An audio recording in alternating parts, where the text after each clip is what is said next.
Hi, everyone. Just waiting. Michelle, hi there. Hello. Hi. Good and you. Can you Hi, hear me all Chizembi. How are well? you? Can you see me? Good. How are you doing today? All good. Yeah, can't I'm good, complain. thanks. Can't Yourself? complain. Um, yeah, getting so much needed.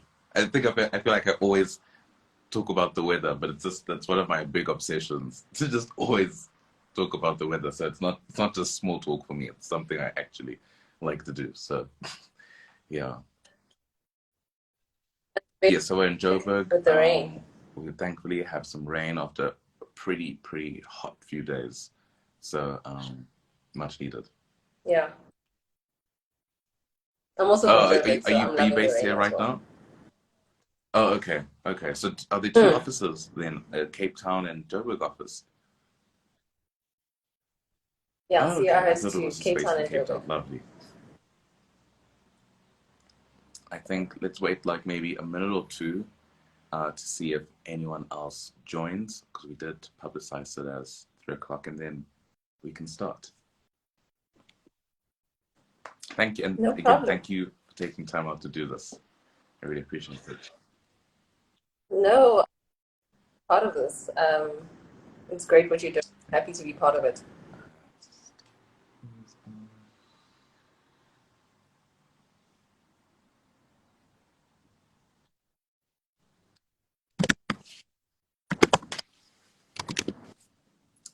Hi, Noni.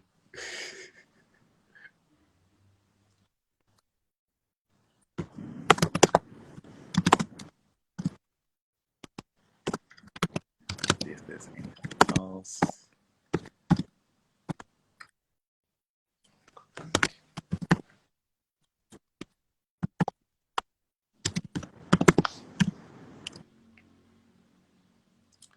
Okay, so it's 3 o'clock. I think let's just get started.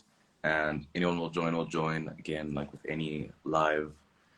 This will get uploaded to both our accounts so anyone can catch up. So, sort of, hi everyone. Thank you so much for joining today.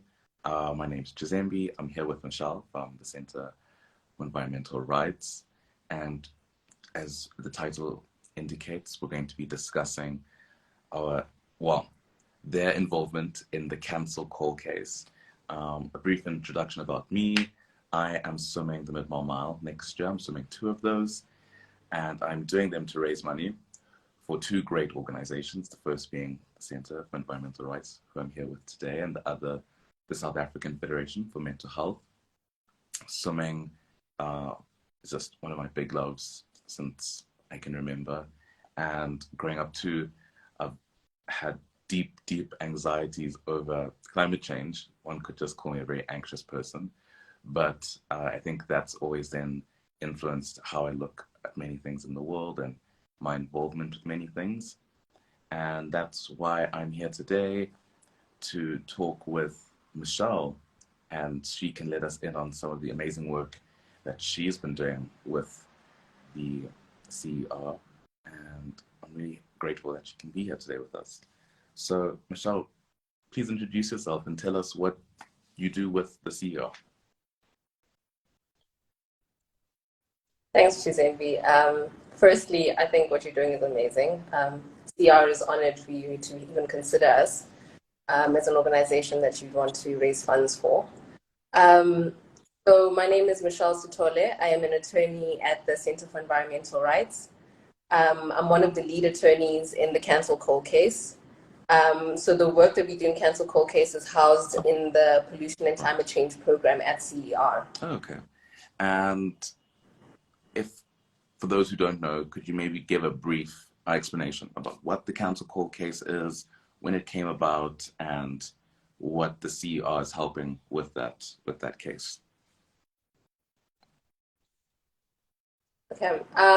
So the cancel call case was launched last year in November. So a year now. Call case is essentially a constitutional challenge and a review in terms of the Promotion of Administrative Justice Act. And what we're seeking to do through this case is to have the courts declare that the minister's decision to include 1,500 megawatts of new coal-fired power into the integrated resource plan, which is South Africa's electricity plan for the next 10 years, to be declared constitutional and therefore reviewed. So essentially what we're doing, this case is led by the youth and it is for the youth, so it's a youth-led case. And what we highlight are some of the dangers of coal. I think that's wonderful. I mentioned it with my live. I mentioned it on my live with Brad last week. That one of the things that introduced me to the CER was after I came across the Pay to Pollute campaign in the UK. You know, that was a grassroots organization that took the UK government to court because of their involvement with, I think it was, if I remember correctly, natural gas integration and subsidizing that. That's when I came across CER, and I thought this is, you know, amazing that around the world you've got young people getting involved on a more legislative level and trying their best to confront these like systematic ills that are happening. As much as we can try our best to reduce, recycle, and have personal benefits, you know, we have to actually take it to the chain of command, up the chain of command, and do our best to get these institutions to recognize that they just can't keep on doing this. And so I think that's really wonderful that the CER is doing that. Can you maybe let us know which youth groups can you recall that are helping on the council coal case? So in the Cancel Coal case, we have the youth-led organization based in Cape Town, African Climate Alliance. We also have Vugani Environmental Justice Movement in Action, which is also quite youth-led. They have some very young members. And then we also have Groundwork as the third applicant. But I think what's notable in this case is that a lot of the supporting affidavits were from young people. So people as young as 13 to people their mid-20s have parents of very young children who are also concerned about their children. Really inspiring, and it's both inspiring and it's like a shame that a 13-year-old, you know, needs to be getting onto an affidavit to ask their government, can you please protect my future, like my planet? I want to have a world to exist in. What alternatives are the activists asking for the council? These young activists, what are the alternatives that they're asking for, if they are? You know, what are they fighting for? What does that look like? I mean, look, for years, CER, and I think a lot of the organizations that we work with, including the Vugani Environmental Justice Movement and Groundwork, have been requesting government to move towards renewables and away from fossil fuels. So we've been doing it for a while. Our papers and our court papers, we're not asking the courts to make the government procure more renewable energy. Saying is that the use of coal is an infringement of constitutional rights when there are other less harmful to generate electricity, and that's the new renewables, be it solar, wind. Sorry, like you scooter over there. And can you maybe let us know about where the case is right now? So since we launched the case in November last year, what we did was the minister was supposed to have, the minister along with NERSA, who are the respondents in this case, two of the respondents in this case, were required to provide us with what we call a Rule 53 record. So the Rule 53 record is essentially a record of decision, which would be all of the documents that they considered when they were making the decision to include 1,500 megawatts of new coal. NERSA provided a complete record, so they provided us with all the documents that they relied on in providing their concurrence in this decision by the minister. And the minister provided us only with a few documents which included previous iterations of the integrated resource plan. So we went to the minister saying that your record is incomplete. We need a number of other documents. And we listed the documents, and it included expert reports that he relied on in making this decision. So the minister wrote back to us saying that he would not give us the record because we're not entitled to it. We then had to approach the courts to get the courts to give us the record by order of court. So that's where we are. We launched the Rule 30A application, which is an application to compel the minister to give us those records. The matter was heard on the 16th of November this year. We are still waiting for judgment, but I think it's quite important just to emphasize that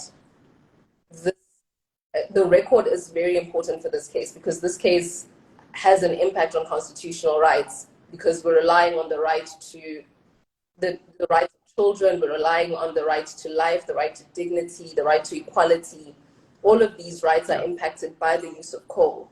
So in a case like this, where constitutional rights are impacted, the minister should be forthcoming with documents, which he hasn't been, which is quite disappointing. But there's not much we could do except for wait for the judgment at this point, and hopefully it's in our favor. But can't really know. And can't really know. Any idea on how long that judgment might take, or is it just a speculative game? Yeah, it is quite speculative. I mean, we don't know for sure. I mean, this is completely up to the judge, and as you know, judges are quite overwhelmed with the number of cases that go to court, which is unfortunate. Why we even had to bring this case, because the court is already overburdened by cases, and we needed to bring a case just to get documents from the minister, which we were entitled. So the court is quite overwhelmed. So we're not entirely sure when we might get judgment on this matter. Okay. But we're hoping soon. And then I hope those watching, I think this can serve as a bit of an inspiration to I think from my side at least, what can so often feel to be the case when discussions around climate change occur is that that it's, you know, the issue's too massive. You know, I think we sometimes hear these really gloomy figures, these gloomy future realities, and a fatalist attitude can kind of set in. And what I love is that there's this proactiveness from young people kind of showing that, listen, it is easy, and it's understandable that you can dip into this sort of like, well, what can I do about it sort of mindset. But I mean, there's evidence here that, you know, with collective action, a difference can be made. And so from your side and from what you've managed to see, why is it important that young people feel compelled to throw their hat into this? And also how, you know, if you've got any tips for them to suggest on that?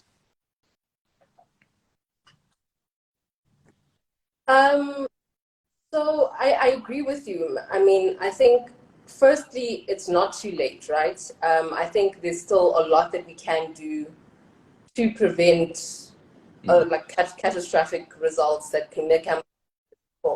So there's still a bit of time.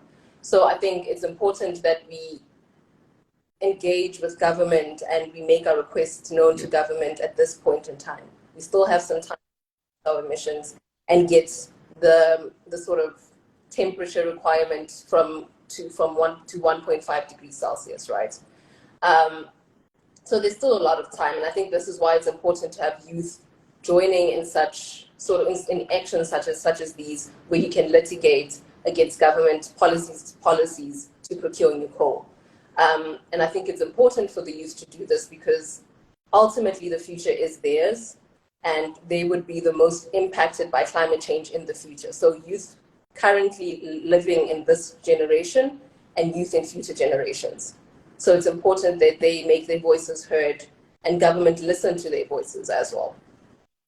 And I think for young people who are interested in sort of the climate justice movement, I think it's important for them to join organizations that work in the climate justice sector, where they can learn and they can be part of different sort of demonstrations and different sort of actions that organizations take part in. That's great. And my 2 cents, just whilst you were speaking, I think is, you know, if there's ever a fear of, you know, uh, in our case, like, you know, young people, and you maybe are too afraid that, you know, adding your voice to a political topic might get you, you know, labeled one thing or another. I think this is almost an apolitical issue. I think it's quite a humanistic issue. You know, this is just a matter of preserving the planet. You know, I don't think that needs to have any um, political leaning or any um, partisan position. But I see we just received a question or a comment. There are some expert reports that support the Council Coral case. Please, yeah. So apparently there are some expert reports that support this case. Um, could you please tell us about those expert reports and what they've had to say? Yeah, so we commissioned a number of expert reports in support of some of the technical arguments that we make in this case. So, like with litigation, like going to court, it's important that you provide the court with evidence. So it's hard to prove that, and I'll make an example, that coal is harmful to people's health without providing evidence to support that. This was done in previous litigation that we did a CER in the Deadly A case, but we also did the same thing in Cancel Coal, where we had experts speak to, firstly, the health impacts of coal. We also had experts speak to the narrative that government often tells its citizens as ourselves that coal is clean and that this new 1,500 megawatts of new coal will be clean coal. So what one of our experts does is he basically dispels this myth, and he says that coal isn't clean. And even if we did use these sort of, because what most people would say is that when we build these new coal-fired power stations, there will be pollution abatement technology, which is technology that will reduce the amount of pollutants that are emitted into the atmosphere. So what this expert says is that even if you were to put in place those technologies, it wouldn't reduce pollution altogether, and it wouldn't reduce greenhouse gas emissions altogether. Because what from coal is that coal pollutes water resources, so even the water that people drink would be polluted because of coal, and it also consumes a lot of water. And also when you burn coal, what comes from that is coal ash. So when the coal ash, there's often like a dump with coal ash, and when the wind blows in certain areas like Mpumalanga, the ash from that area sort of spreads, and people inhale all of those pollutants in the ash, which is harmful for their health. So that's one of the reports that we had. We also had a report from a clinical psychologist, Garrett Barnwell, and he's to what you were touching on earlier about sort of the anxiety that comes about as a result of the climate crisis. So he touches on that and how it will impact young people going forward, and how this anxiety will have negative results on children, and how they might sort of express the sort of anxiety in harmful ways. So there's a report by Garrett Barnwell, and there's also a report by Dr. Nicholas King, and he looks at the IPCC report, which is the internal the internal panel on climate change, their report, which was published last year. And what he does is he takes that report and he looks at it from a South African perspective, and what that would look like for children living in the next 20 years, in the next 40 years, in the next 60 years onwards. And he basically says like there would be an impact on children's ability to go to school, especially girls. There will be an impact on the food availability. So there's going to be a shortage of food, and a number of other things, including water availability, and also diseases, and a number of other sort of adverse effects due to climate change. Yeah, and we also have the report by UCT, the ESRG report, and that report was prepared just basically talking about what coal would cost all of us as consumers, and what it would mean, because a lot of what government tells us is that we need Right. coal because people The need big one. jobs. If we were to cut coal, people would lose their jobs. But what the report reveals is that actually people would lose jobs, versus if we were to invest in renewables, people would have a lot more jobs. There would be a lot more jobs available for people. And also talks about our obligations under the Paris Agreement. And if we were to uh, procure new coal, 500 megawatts of new coal, it would mean South Africa would have to spend a lot more in terms of our ability to um, to meet our obligations under the Paris Agreement. So we'd have to do a lot more to meet our obligations under the Paris Agreement, which would cost us eventually. And the sum that the ESRG tells us that it would cost consumers 23 billion. So that 23 billion would be the amount that you pay, that we'd all be paying in electricity costs. So those were some of the reports that we had. And as I mentioned earlier, we also had supporting affidavits from young children who spoke. Well, we had groups from coal-affected communities, both in Limpopo, Lephalale, and Mpumalanga, the Highveld, Witbank in particular. And they spoke about their experiences living in coal-affected communities. And they basically just explained through their stories and through their lived experiences that coal doesn't equal prosperity, as government often tries to tell us. And we also have a group of young people from Cape Town who speak about the impact of the drought a few years ago. So they touch on that and their fears around climate change.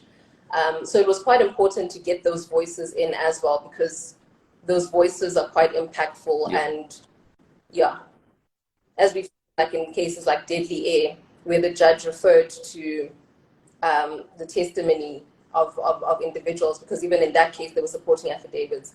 Those supporting affidavits carry a bit of weight for judges and for courts. Thank you for sharing that level of insight. And I think it's so the big takeaways are like, it's such an intersectional issue. The idea of not mitigating climate change will impact just about every sector. It's just not a simple plan of putting it really affects everything.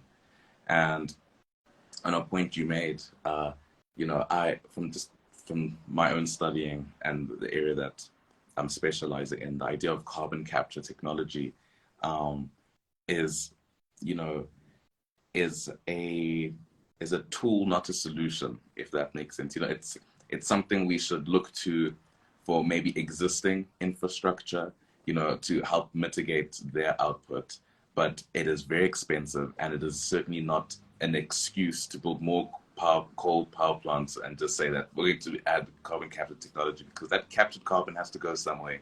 And I think to this day, we still don't fully know the effects of pumping back carbon back into the earth. There's still ongoing research, and it's not a silver bullet and not an excuse, and as you mentioned. And for all that Michelle just mentioned right now, these reports from these various experts, if you find them interesting and you want to read more, they are up on the CER's website, cer.org.za.